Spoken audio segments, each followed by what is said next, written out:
करेंगे।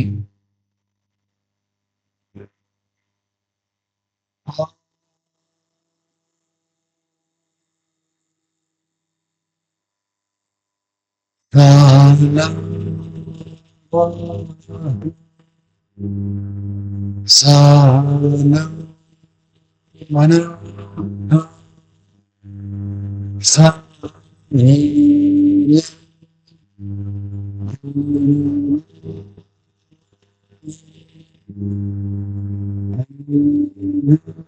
सेना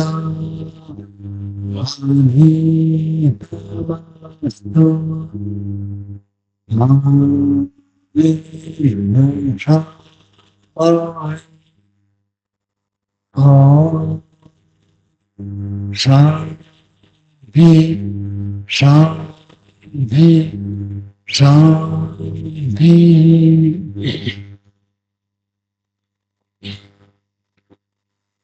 वेदोन्नति की 41वीं कक्षा है। वेदोन्नति में हम नीति अध्याय का स्वाध्याय कर रहे हैं। उसमें 51वें श्लोक तक हो गया था। आज हम 52वें श्लोक से पढ़ेंगे। भोजन के बारे में पीछे कुछ बताया था, किसको भूख अच्छी लगती है, किसको स्वाद अच्छा लगता है, कैसे व्यक्ति भोजन का आनंद ले पाता है, वो सब बताया था। उसके पश्चात भय के बारे में कुछ बता रहे, कौन व्यक्ति किससे डरता है। श्लोक 52 बनेंगे।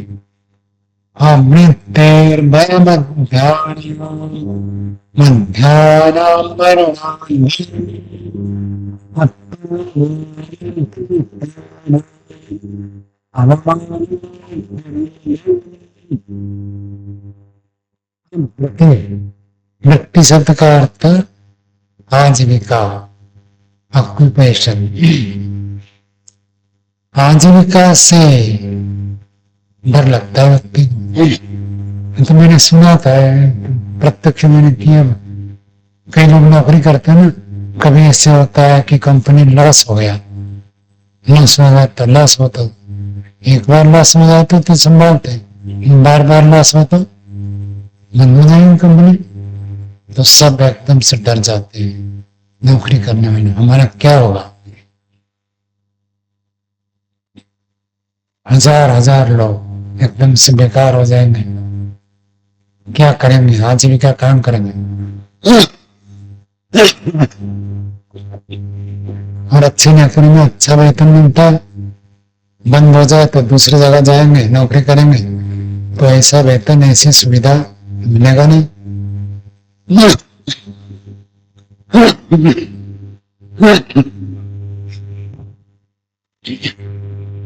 तो एकदम से व्यक्ति को डर लगता है, क्या करूं, क्या करूंगा, ऐसे भयभीत हो जाते हैं। कौन व्यक्ति को ऐसे लगता है, तथा आवृत्तिर भयम अंत्याना, 4 वर्ण होते हैं। मरण कौन सा है, शूद्र व्यक्ति होते हैं। तो जो शूद्र होते हैं वो आजीविका के आधार पर ही जीवन चलता होगा, तो उनको तो बहुत भय लगता है। जैसे कोई व्यक्ति कहीं नौकरी करता है ना, घर में भी यदि नौकरी करता, संस्था में नौकरी करता, उसको निकाल दे तो एकदम से डर जाता। उसको लगता है ये चले जाए, तो वो वास्तव में ऐसे होता है। एक व्यक्ति एक जगह पर नौकरी करके 10 साल हो गया उसको, और प्रत्येक साल उसका वेतन 2-2 हजार बढ़ा, तो 10 साल में 20 हजार बढ़ गया। अब नए जगह पर नौकरी में जाएगा तो एकदम से तो कोई इतना वेतन देगा नहीं, बहुत कम वेतन देगा। फिर वहां पुराना होगा तो धीरे धीरे बढ़ेगा। कई लोग देखते भी है एक्सपीरियंस सर्टिफिकेट, फिर भी इतना नहीं होगा जो संस्था में जमा हुआ व्यक्ति, उसमें जितना मिलता है। तो उनका एकदम से भय होता है। परिवार होता है, परिवार का खर्च ऐसे बढ़ा हुआ होता है, नौकरी चले जाते हैं एकदम भयभीत हो जाते हैं। शूद्र व्यक्ति को लगता है, वैश्य व्यक्ति डरता था लेकिन इतना नहीं डरता जैसे जितना शूद्र डरता। वो सोचता है एक बिजनेस नहीं है तो दूसरा बिजनेस करूंगा, दूसरा नहीं है तो तीसरा करूंगा, ये बिजनेस मंदा हो जाए तो दूसरे बिजनेस करूंगा। क्षत्रिय व्यक्ति को भी कोई डर नहीं होता, जिसके पास शक्ति है सामर्थ्य है उसके आधार पर वो नौकरी पा रखा है तो उसको कोई डर नहीं लगना, या नहीं तो दूसरी जगह अपना कर देंगे। वैसे लोग तो अपने प्रोजेक्ट खोल देते हैं, उनमें उनको बहुत रुचि होती है। क्षत्रिय व्यक्ति को डर नहीं लगता, ब्राह्मण तो कभी भी डरता ही नहीं है, उसको ज्यादा पैसे का लोभ भी नहीं होता और आजीविका का भय नहीं होता क्योंकि उसके पास विद्या है और विद्या सर्वत्र पूज्यते, सब जगह उसकी पूजा होती है। अब जैसे कोई व्यक्ति विद्वान है, शास्त्र को पढ़ा लिखा है, जानता है, जीवन से जुड़ी हुई समस्याओं का समाधान जानता है, चाहे वो भारत में रहे चाहे विदेश में रहे कहीं में रहे, उसको कोई डर नहीं लगेगा। कोई व्यक्ति योगी है, योग साधना करता है तो उसको कभी भय लगेगा ही नहीं। तो आजीविका के कारण से भय लगता है किनको? अंत्याना। तो जो व्यक्ति आजीविका से डरता है तो समझना अभी शूद्र के स्तर पर होता है। बहुत सारे बच्चे आते हैं ना, गुरुकुल में आते हैं, पढ़ते हैं, फिर उनको डर लगता है पता नहीं नौकरी मिलेगी नहीं मिलेगी, हमारे जीवन चलेगा नहीं चलेगा, पढ़कर कुछ डिग्री ले ले काम चल जाएगा, डिग्री ना हो तो भविष्य में पछताना ना पड़ जाए, तो डर के कारण से डिग्री करने लग जाते हैं। और फिर देखते हैं कि भाई वेद का प्रचार करेंगे उसमें क्या जीवन चलेगा, डिग्री लेते हैं तो नौकरी करते हैं। आचार्य ज्ञानेश्वर जी कहा करते, जो परीक्षा लेता है वो डिग्री लेगा, और जो डिग्री लेगा वो नौकरी करेगा, और जो नौकरी करेगा वो शादी करेगा, और जो शादी करेगा लौकिक लक्ष्य ही रहेगा, अध्यात्म हो ही नहीं सकता। कभी बहुत बाद में विवेक वैराग्य हो जाए गृहस्थ में रहते हुए, वो एक अलग बात है। सामान्य रूप से जब गृहस्थ में जाता है तो विवेक वैराग्य से पतित स्थिति होती है, तभी तो जाता है। संसार सुखदायी मान कर ही तो गृहस्थ में जाता है, हिंदू गृहस्थ में क्यों जाता है? तो विवेक वैराग्य का स्तर तो घटेगा निश्चय।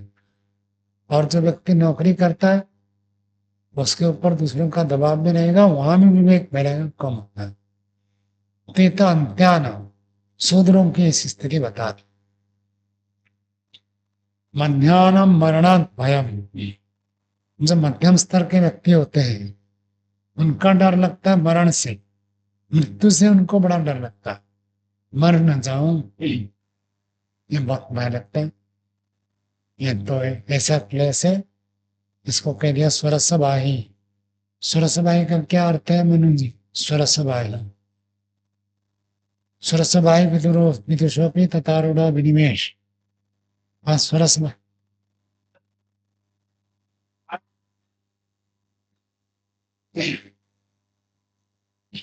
नहीं अर्थ है।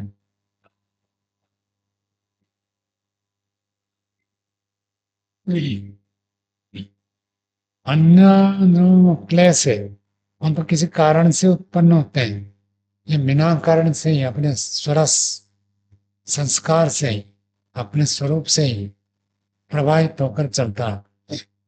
तो बड़ा भय, कीड़े मकोड़े भी डरते हैं बनने से, और विद्वान भी डरते हैं बनने से, विद्वान भी नहीं चाहता बनने, योगी नहीं डरता।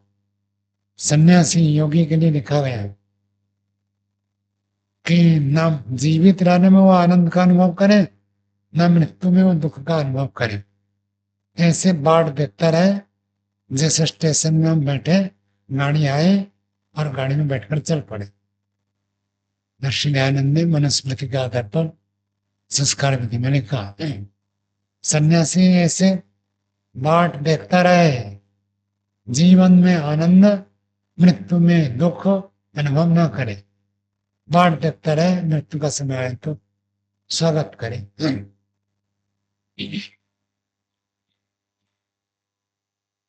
और आगे कहते उत्तमान तो मर्त्याना अवमाना परम भयम। उत्तमाना मर्त्याना, मर्त्याना मनुष्याना, मर्त्य का अर्थ होता है, शब्दार्थ होता है मरणशील। तो जो मरणशील मनुष्य अर्थात उत्तम मनुष्य होते हैं, वो तो जानते हैं कि तो मरना ही है, तो मरने से वो डरते नहीं है। किससे डरते हैं? अवमानात परम भयम, अपमान से बहुत डरते हैं। अपमान से डरना चाहिए, नहीं डरना चाहिए? क्यों मेरा दत्ते जी, अपमान से डरना चाहिए, नहीं डरना चाहिए? नहीं, आपने कहा उत्तम लोग जो होते हैं वो अपमान से डरते हैं। क्यों भाई?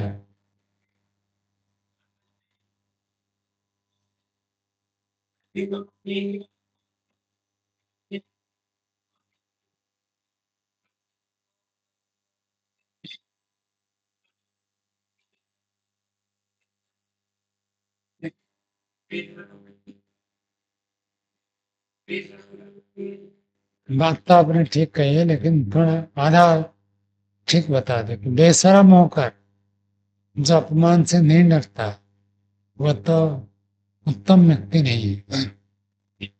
इसको ऐसे जोड़ो कि अपने गलती के कारण से जहां अपमान हो रहा है, वहां से डरना चाहिए कि मैं ऐसी कोई गलती ना करूं जिस कारण से सार्वजनिक रूप से मेरा अपमान हो। मेरी गलती के कारण से मेरा अपमान हो रहा, तो उससे तो डरना चाहिए। गलती ना करते हुए कोई अपमान करता है तो उसको कोई डरने की बात ही नहीं है। उसके लिए कहा सम्मानात ब्राह्मणों नित्यम उद्बीजेत विषादीव अमृत तुल्य चाकांक्षे दवमान से सर्वदा। अमृत के तुल्य अपमान की आप अपेक्षा करें। गलती ना करते हुए यदि कोई अपमान करता तब तो उसको अमृत मान लो, लेकिन अपनी गलती से यदि कोई अपमान कर रहा है तो उसको तो शास्त्रकार ने कहा मरण तो व्यक्ति एक बार मरता है, लेकिन जब अपमान होता है अपनी गलती के कारण से, निंदा अपने दोष के कारण से, अपयश हो गया कि देखो इन्होंने चोरी करके जेल गया था, और जितने लोग कहेंगे देखो चोरी करके जेल गया था, चोरी करके जेल गया, उतने बार व्यक्ति मरण जैसे दुखी हो गया। मरना तो एक बार दुख होता है, और ये जो अपमान का भय बार बार होता है, उस भय से डरना चाहिए, उस अपमान से डरना चाहिए। गलती करके यदि अपमान हो रहा है तब तो डरना है। और गलती आप करो ना करो, कुछ लोग तो अपमान करेंगे ही करेंगे। ऐसे कोई है क्या जिसको कोई अपमानित ना करे? कृष्ण जी जैसे आदर्श पुरुष, आप तो पुरुष जैसे व्यक्ति है, उनका भी अपमान किया था किसने? शिशुपाल, दुर्योधन, ये सब उनको अपमानित करते थे। तो अपमान से तो कोई बचेगा नहीं। स्वामी दयानंद जैसे निष्कलंक पुरुष, अब उनको भी लोगों ने अपमानित किया, कह दिया हार गया कहकर चला गया। ऐसे जो अपमान है उसको तो आप मृत्युंजय अनुभव कर।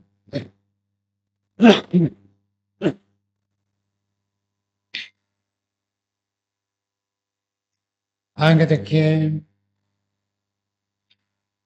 53वां श्लोक पढ़ते हैं। ऐश्वर्य मद पापिष्ठा मनापान मनादया ऐश्वर्य मनमत्तो हि नापतित्वा विबुध्यते। ऐश्वर्य मन पापिष्ठ, ऐश्वर्य का जो मन है वो पापिष्ठ है। पापिष्ठ, पाप और पापिष्ठ क्या अंतर है? जो सबसे बड़ा पाप है उसको कहते हैं पापिष्ठ।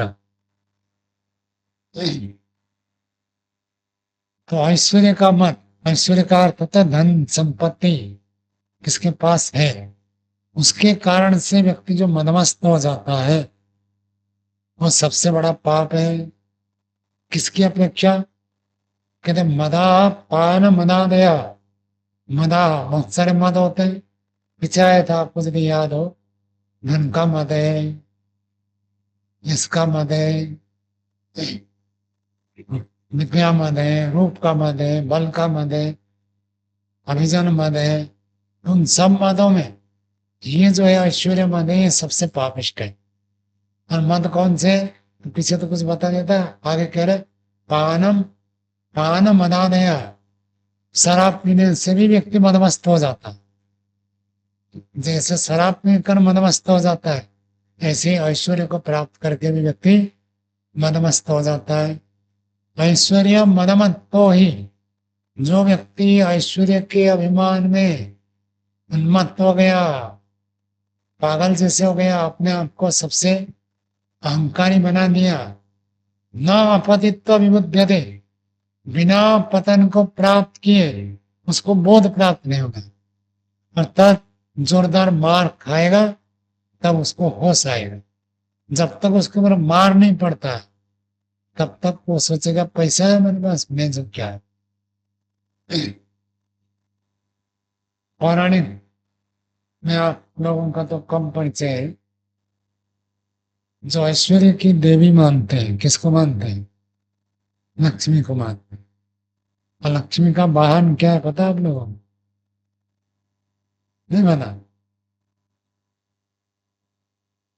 उल्लू। उल्लू को माना जाता है। और उल्लू का क्या विशेषता है? दिन में दिखता ही नहीं उसको, अंधकार। ऐसे ही जिसके पास धन ऐश्वर्य बढ़ जाए तो उसको दिन में दिखता नहीं है। दिन में दिखता नहीं मतलब दिन में वो होश बास में नहीं रहता, और कुछ का कुछ अपने आप को समझता है, अपने आप को सर्वश्रेष्ठ मान लेता है, और सबके ऊपर राजा समझ लेता है अपने आप को, क्योंकि पैसा है उसके पास। पहले तो ऐसा होता था, राजा लोगों के पास भी पैसा कम पड़ जाए तो सेठों से वो उधार लेते थे।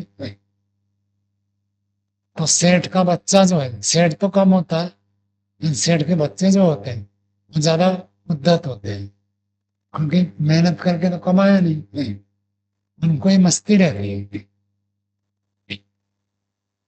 तो इसका तात्पर्य ये है कि जिसके घर में लक्ष्मी निवास करती है वो प्राय करके अविवेकी हो जाते हैं। महर्षि ने क्या वाक्य लिखा है, याद हो तो आप? आंख के अंधे गांठ के पूरे। वो आंख के अंधे क्या है? विवेक नहीं है, सोच समझ कर नहीं कर सकते, उनके पास चिंतन मनन करने की क्षमता नहीं है। और गांठ के पूरे, गांठ मतलब पहले रुपए होते थे ना, आज मनी पर्स तो था नहीं, तो गांठ बांध कर ऐसे किनारे में, मैंने तो देखा हो, ऐसे ले लेंगे रुपए भी और सिक्के भी, रख कर ऐसे बांध। हाँ, हाँ, हाँ, वृद्धा महिलाएं आज भी ऐसे प्रयोग करती हैं। और आचार्य ज्ञानेश्वर जी हम लोग भी कटी वस्त्र में रखते थे। जिस रुपये हो गए ना, इतना हो गया तो उसको ऐसे मोड़ देते थे, फिर कटी वस्त्र में रख देते थे, घुमा देते थे एक बार। जब तक कटी वस्त्र खोलोगे नहीं वो गिरेगा नहीं, ऐसे व्यवस्थित रहते थे।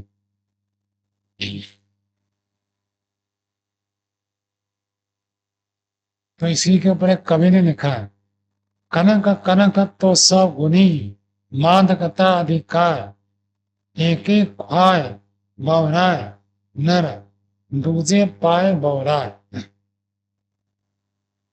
कनक कनक, कनक का क्या अर्थ होता है? धतुरा। कनक का अर्थ धतुरा भी होता है, कनक का अर्थ सोना भी होता है। कहते कनक कनक सौगुनी, मादकता अधिकार।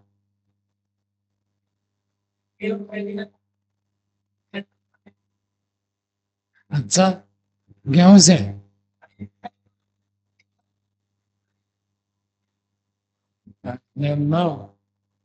अर्थवाद है आपका।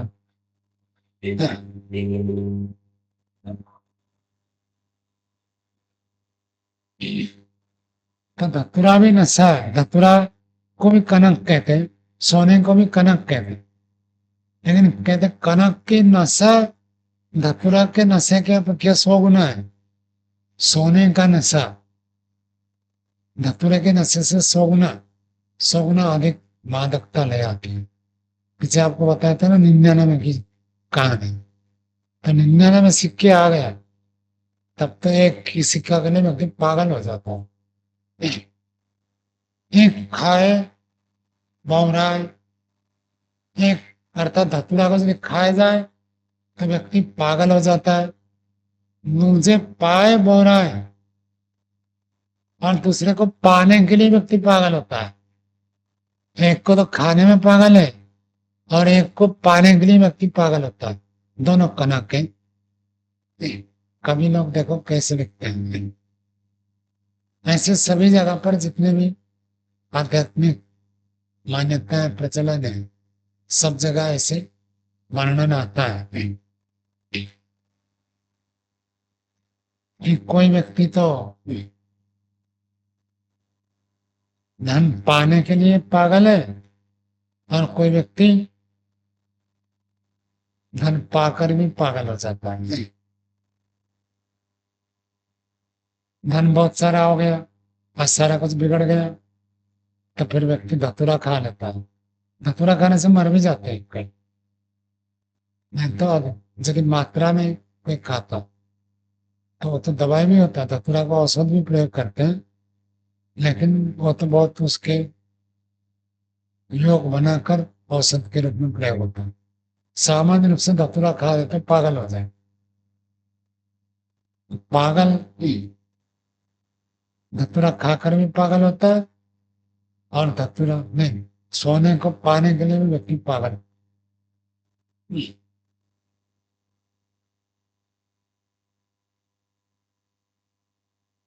कंचन शब्द भी सोने के लिए कहते हैं।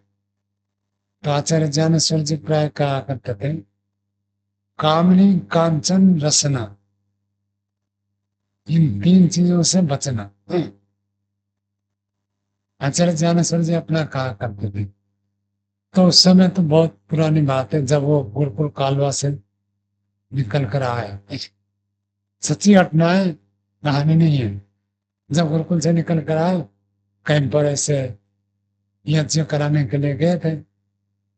आचार्य जी की तो आवाज बहुत ऊंची है ना, तो यज्ञ के लिए किसने बुलाया, यज्ञ हुआ, कितने दिन का होगा, पारायण यज्ञ आदि कुछ होगा, तो अच्छी देखना नहीं। तो ऐसे 1-2 जगह हुआ और कुछ ऐसे पैसे मिल गया, तो उसी समय की बात करते कि थोड़े ही दिन हुआ था, फिर 5,000 हो गए। तो 5,000 हो गए तो बेचारा 5,000 रुपये इतना तो खर्च होता नहीं है, क्या करें, इनको रख दें।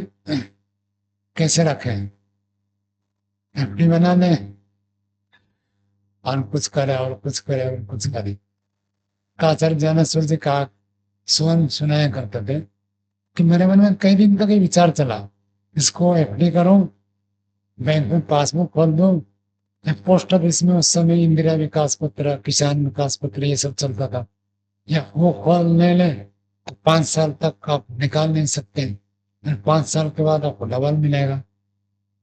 क्या करूं ऐसे विचार आए। तो पहले तो वो सोने के व्यापारी थे ना, उनके घर में सोने का बिजनेस था।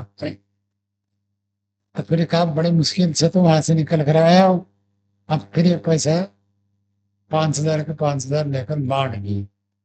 और उसके बाद मैंने संकल्प ये कर लिया पैसा के बारे में, एफडी नहीं बनाओ। और जब तक उनकी मृत्यु हो गई तब तक अपने व्यक्तिगत बैंक अकाउंट नहीं,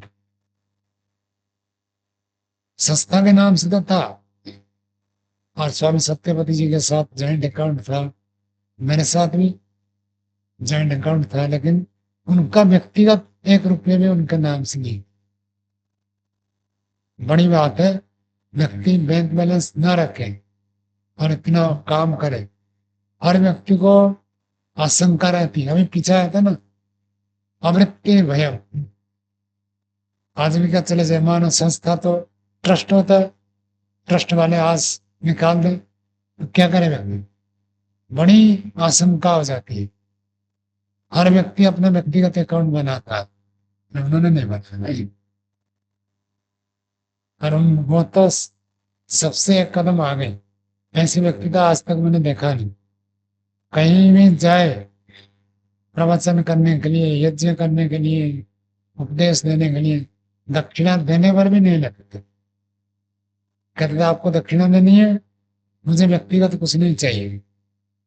खाने के लिए रोटी चाहिए, कपड़ा चाहिए, रोटी तो आप दे ही दिए, आपके पास है, दे दी। किराया बड़ा मैं लेकर आया हूँ, तो मेरे के लिए व्यक्तिगत कुछ नहीं चाहिए। हाँ, संस्था का काम करना है, समाज का काम करना चाहिए, तो आप आइए हमारे संस्था में, संस्था को देखिए, काम आपको अच्छा लगता है तो आप दान दीजिए, संस्था के लिए दीजिए, मेरा नहीं। और कई लोग होते हैं ना, सेठ लोग बड़े अकड़ में होते हैं, मैं आपको इतना रुपया देना चाहता हूँ, तो कई ऐसे होते भी हैं। तो तुरंत तो ऑफिस में फोन करते थे, कर्मचारी आएगा रसीद काट कर व्यक्तिगत तो उनका होता ही नहीं, अगले इतना निष्क्रिय रहते थे और पैसा को जमा करने के विरोध में होते। उनका सिद्धांत था कि जितना पैसा परोपकार में लगाओ वो कई गुना होकर आएगा। उनके संस्मरण में मैंने लिखा भी है, आचार्य जी कहा करते, लोग मुझे 1 लाख देते हैं तो मैं इसको प्रचार में लगा देता हूँ तो 2 लाख मिलता है, 2 लाख को प्रचार में लगा देता हूँ, बांट देता हूँ तो 4 लाख मिलता है, 4 लाख को बांट देता हूँ तो 8 लाख मिलता है। सत्य घटना है। तो व्यक्ति सोने के लिए पागल हो जाता है। लेकिन धन के बारे में कहा जाता है कि जो व्यक्ति धन का जितना बांटता है उसका धन उतना बढ़ता है। विदेश में भी कौन था, मैंने जो कंप्यूटर का ज्यादा प्रोडक्शन करता था, बिल गेट्स, उन्होंने कुछ अपने संपत्ति का 80% या ऐसे कुछ चैरिटी में परोपकार के लिए दान कर दी, तब उसका धन और भी बढ़ गया। ऐसे बता, तो धन का तो ये है, कहा जाता है जो लक्ष्मी के पीछे दौड़ते हैं लक्ष्मी उनसे आगे आगे चली जाती है, और जो लक्ष्मी को पीछे छोड़कर आगे चलते हैं लक्ष्मी उनके पीछे पीछे आती। यदि आप धन के पीछे पागल हो गए हैं तो धंधा आपसे आगे आगे होगा, कभी आपकी तृप्ति नहीं होगी। और धन को यदि आपने पीछे छोड़ दिया, लक्ष्य धन नहीं बने और कोई महत्व लक्ष्य बने, तो महत्व लक्ष्य को प्राप्त करने के लिए धन तो अपने आप मिलेगा। धन के लिए पागल होने की जरूरत नहीं है, धन अपने आप आएगा। अचले आशीष जी भी पीछे, कभी नहीं, पीछे एक बार मिला था, कहीं का धन की कोई कमी नहीं रहती। अच्छा कार्य करेंगे आप तो धन तो लोग अपने आप देंगे, मांगने की जरूरत नहीं है, बिना मांगे दे देंगे। आगे देखिए 54वां श्लोक पढ़ते हैं। इंद्रियैरिन्द्रियार्थेषु वर्तमानैः अनिग्रहैः तैरायं तप्यते लोका नक्षत्राणि ग्रहीरिव। इंद्रियैः, इंद्रियों के द्वारा, वर्तमानैः, वर्तमान इंद्रियों के द्वारा, अर्थात विश्व में जो इंद्रियां विद्यमान है, इंद्रियां अपने अपने विषय में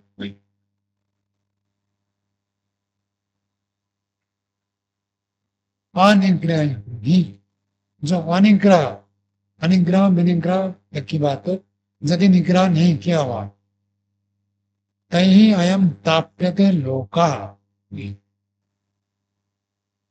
तही उसके द्वारा अयम लोका ताप्यते, ये लोक जो है तप्त हो रहा, पीड़ित हो रहा।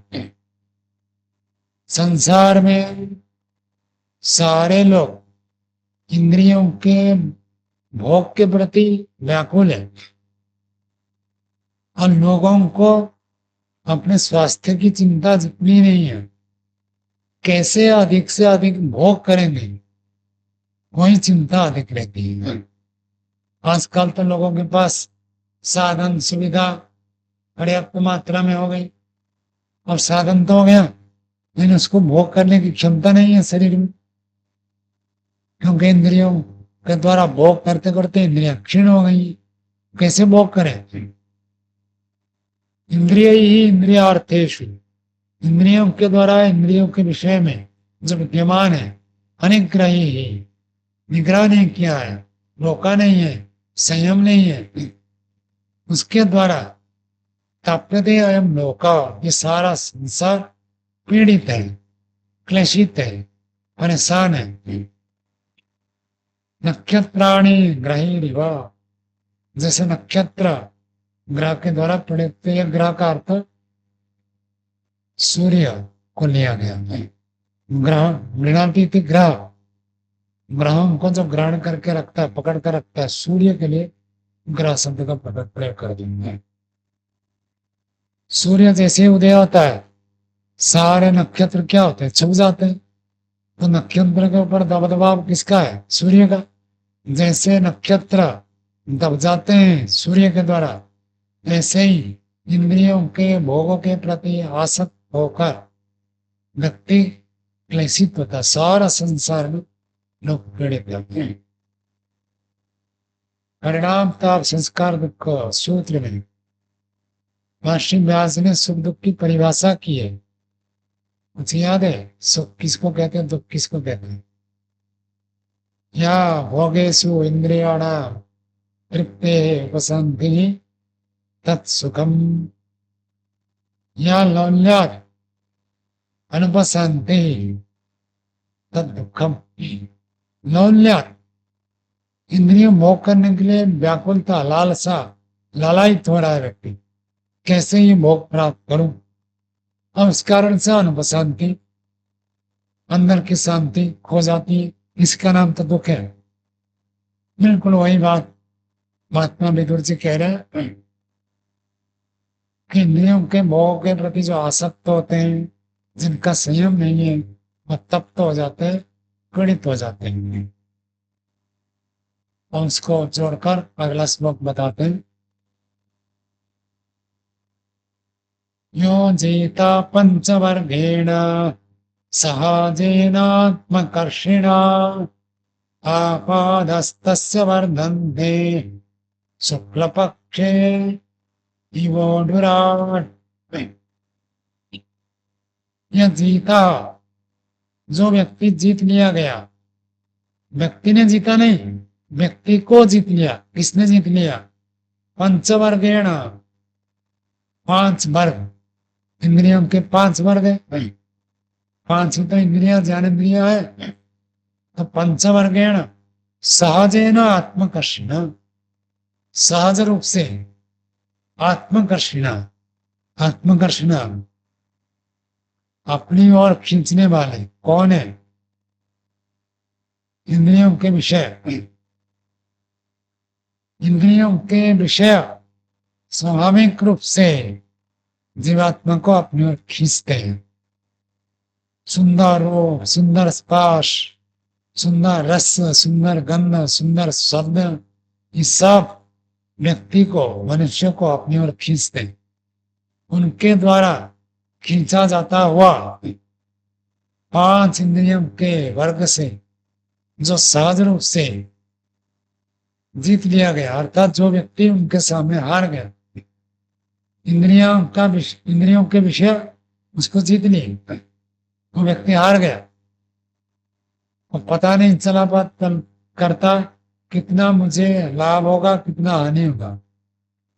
भोग के प्रति लालसा तो कई लोगों को देखा जाता है ना, डायबिटीज है, डॉक्टर भी मना करता है, परिवार वाले भी मना करते हैं, तब भी वो छोड़ नहीं पाते। ऐसे व्यक्ति को क्या कहते? जो जीता पंचवर्ग है ना, 5 वर्ग से जो जीत लिया गया, अर्थात खुद हार गया। आपदा तस्य वर्धन्ते। आपदा,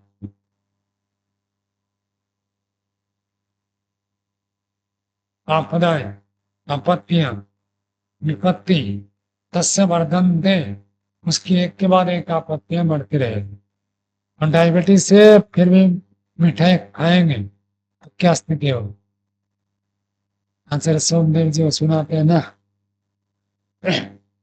घर में कोई नहीं था और व्यक्ति अकेले बैठा था, डॉक्टर ने मना किया है, घर वाले देते नहीं मिठाई, कोई मेहमान आ गया और घर वालों को पूछा कहाँ गए, कह गए घर वाले तो है नहीं, बाहर गए।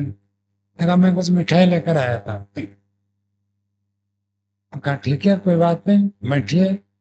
घर वाले होते तो चाय पानी पिलाते, कोई तो है नहीं, बैठकर बातचीत करके उसको विदाई कर दिया। घर वाले तो बाहर गए, देर में आए नहीं। तो पहले विचार आता है कि डॉक्टर ने मना किया है मिठाई खाने के लिए, और घर वाले भी मना करते हैं, खाने से आपको समस्या बढ़ जाती है। चलो रोज रोज तो होता नहीं, मेहमान आकर दिए मेरे सामने, घर वाले तो मेरे सामने रखते ही नहीं, तो उठाया एक मिठाई खाया, तो बहुत बढ़िया लगा, क्योंकि कई दिन से खाया नहीं था। एक खाया, तो कहा एक से क्या होता है, तो और एक खा ले। दो खाया, तीन खाया, खाते खाते खाता गया, आधा खा लिया। तो और स्थिति ऐसे है ना, खाने की आदत बनी हुई थी और बहुत दिनों से घर वालों ने एकदम से कड़क करके बंद कर दिया। डॉक्टर ने जब से कहा, जब से समस्या बढ़ गई, तब फिर और एक निकाल कर खाया। फिर अंत में देखा कार बचा ही कितना है, थोड़ा सा ही तो है, चलो इसको पूरा कर देते हैं, घर वालों को पता भी ना चले, पता चलेगा तो कहेंगे इतना सारा खा लिया। तब पूरा मिठाई का पैकेट खाली कर देता है। पहले विचारा था चलो थोड़ा सा खा लेता, वो बड़े रोचक ढंग से बताते हैं कि थोड़ा सा कह के यदि विषय के प्रति आकर्षित हो गए, तब तो विषय आपको खींचते खींचते हैं, और कितने में चला जाएगा, बचा ही कितना, बहुत थोड़ा सा बचा है, तो बचेगा थोड़ा सा। भंडार में से यदि थोड़ा सा सेवन कर लिया तो फिर अंत में बचेगा थोड़ा सा, थोड़े से को बचा कर क्या फायदा है, चलो सब समाप्त। ये स्थिति बनती है। कहते उसकी आपदाएं बढ़ेंगी, और कैसे बढ़ती है, शुक्ल पक्षे इव उडुराट, उडुराट कहते चंद्रमा, जहां उठते हैं आकाश, और आकाश में जो राजा कौन है, चंद्रमा। सूर्य का प्रकाश तो बहुत चुभता है, तो रात में चंद्रमा का प्रकाश बहुत आह्लादित कर देता है। तो आकाश का राजा जैसे चंद्रमा को उपमा देकर उदराट शब्द से कहा। कहते चंद्रमा जैसे शुक्ल पक्ष में धीरे धीरे धीरे धीरे वृत्ति को प्राप्त होता है, ऐसे ही जो व्यक्ति इंद्रिय के विषय में भोग में फंसता है, उसके ऐसे ही आपदाएं बढ़ती जाती है, जैसे चंद्रमा शुक्ल पक्ष में बढ़ता है। और एक बात,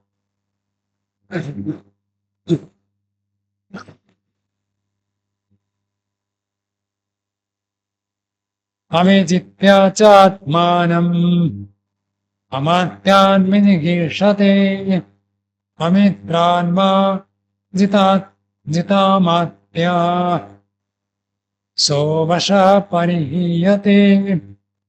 अविजित्य आत्मान, जो व्यक्ति अपने आप को बिना जीते, अमात्यान विजिगीषते, विजिगीषते कौन से धातु है,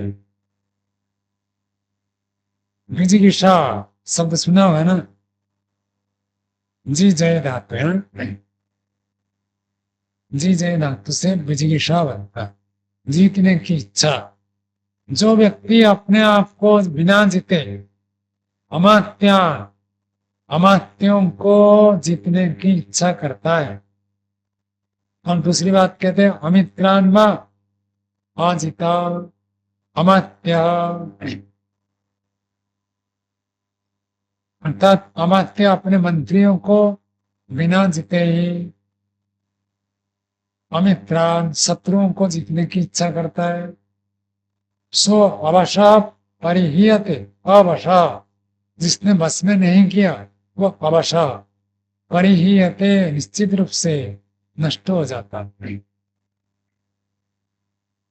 चाणक्य जी ने एक श्रृंखला बनाई है, कसुकस्य मूलम धर्म और धर्म से मूलम अर्थ, अर्थ से मूलम राज्य, राज्य से मूलम का इंद्रिय जय। तो धर्म सुख का मूल क्या है? धर्म। वहां से चालू करके आगे आगे और लंबा बताया। तो जाते जाते राज्य को कह दिया और राज्य के बाद कह दिया इंद्रिय जय होती है राज्य का, इंद्रिय जय होता है राज्य का मूल।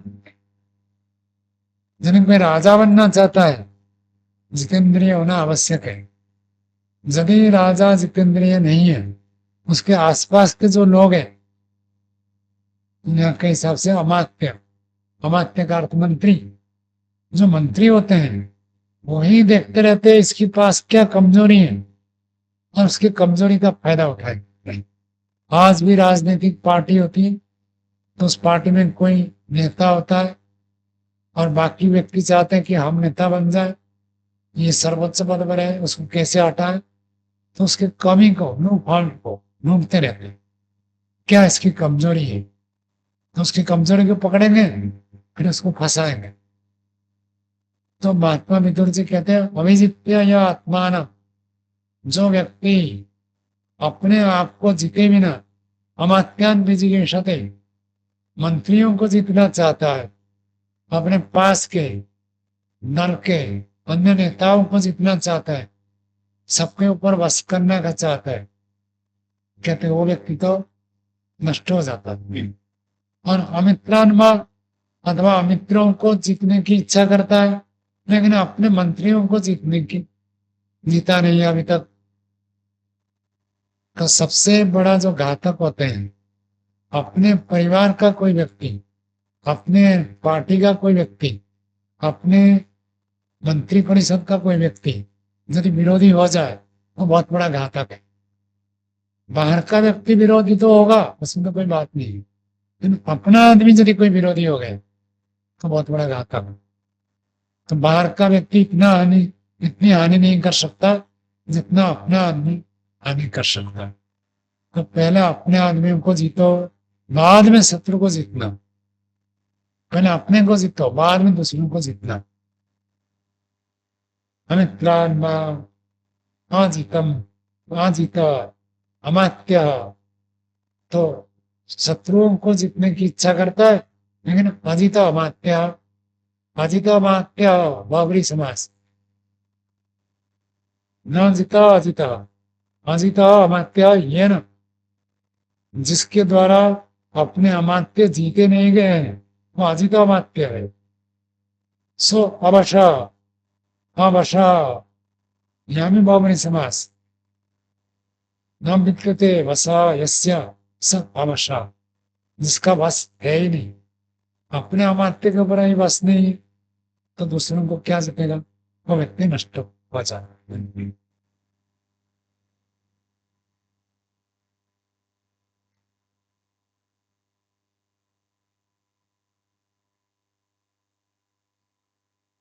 सतावनवां श्लोक।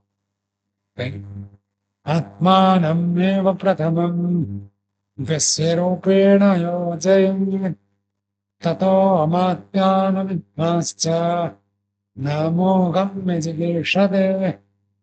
उसी से जुड़ी हुई दूसरी बात कह रही, आत्मानमेव प्रथमं विश्व रूपेण योजयेत्, या जो व्यक्ति अपने आप को ही प्रथमम वैश्य, वैश्य रूपेण, वैश्य का अर्थ द्वेष के पात्र, वैश्य अर्थात शत्रु के रूप में देखो। पहला अपने आप को शत्रु देखो, मैं ही अपना शत्रु हूं। कैसे? गीता में बहुत सारे श्लोक है, मुझे ये श्लोक सबसे अच्छा लगता है।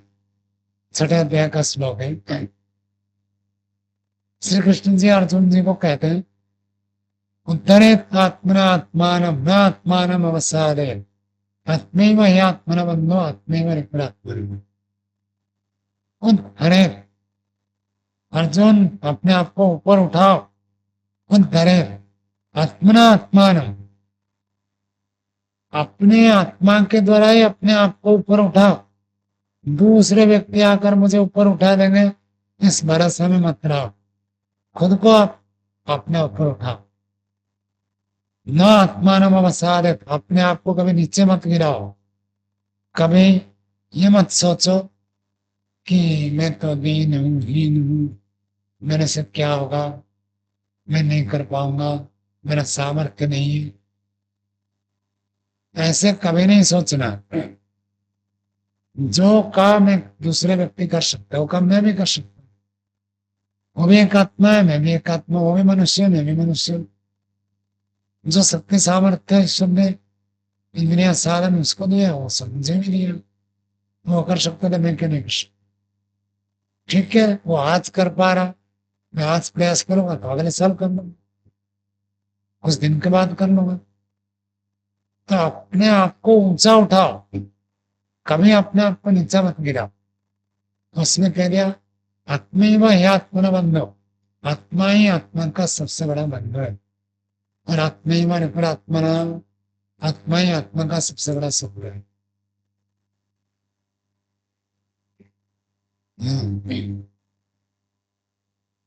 जब हम अपनी हानि करना चाहे, कोई व्यक्ति हमको बचा नहीं सकता। तो निश्चित रूप से महान हानि हो जाएगी यदि हम खुद गलत मार्ग में चले गए तो। गलत मार्ग से बचने के लिए दूसरे व्यक्ति प्रेरित कर सकता है, समझा सकता है, उदाहरण दे सकता है, कुछ काल के लिए रोक भी सकता है। लेकिन हम यदि अपने हानि उठाना चाहे तो कोई नहीं बचा सकता। दुगुना सर्वनाश होना तय है। ऐसे ही यदि हम आत्मा आत्मा का खुद खुद का बंधु होते हैं। स्वयं आचार्य अरुण कुमार जी आर्यवीर वो कहते ना, मैं यदि चाहूं तो मुझे महान बनने में, श्रेष्ठ बनने में कोई भी नहीं रोक सकता, और मेरे दोषों को दूर करने में मुझे कोई भी रोक नहीं सकता। तो हम चाहें तो हम श्रेष्ठ हो सकते हैं। और जितने भी दोष हो, सब दोषों को एक एक करके हटा सकते हैं। असंभव नहीं है। इसी बात को कहते हैं कि सबसे पहले अपने आप को द्वेष्य के रूप में देखो, शत्रु के रूप में देखो। अर्थात मैं कौन सा गलत आचरण कर देता हूं जिस कारण से मैं खुद अपने आप का शत्रु बना हुआ।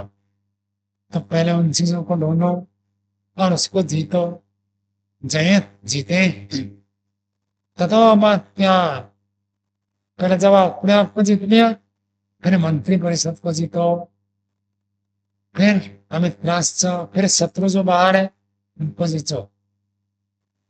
जो व्यक्ति अपने आप को जीत लिया, अर्थात अपने अंदर जो कमजोरी है, दोष है, दुर्गुण है, उन सबको जो व्यक्ति जीत लिया, उसके बाद फिर मंत्रियों को जीतने के लिए, शत्रुओं को जीतने के लिए मोघम न विजयते।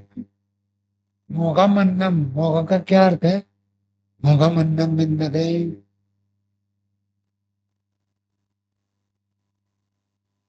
मोघ का अर्थ होता है व्यर्थ।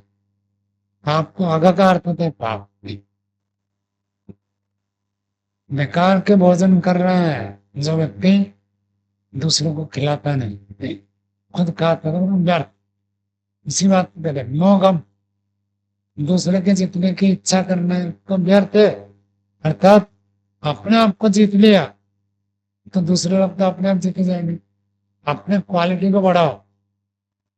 अपने क्वालिटी को बढ़ाने से जो आपको विरोध करने वाले हैं, आज के राजनीतिक दलों देखो, यदि कोई व्यक्ति इतना स्ट्रांग है, मजबूत है, उसमें कोई कमजोरी नहीं है, कोई दोष नहीं है, तो स्वतः ही वो आगे बढ़ेगा। दूसरे लोग अपने आप कहेंगे कि इसको मुखिया बनाएगा, आपको उसके लिए लड़ाई करने की जरूरत नहीं है। अपने अंदर जब दोष है तब तो कैसे आगे बढ़े। अपने अंदर दोषों को दूर कर दे तो व्यक्ति स्वयं ही बन जाता है।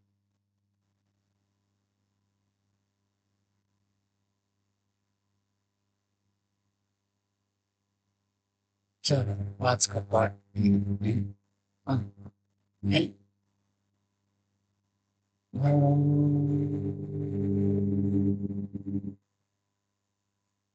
शांति शांति शांति शांति।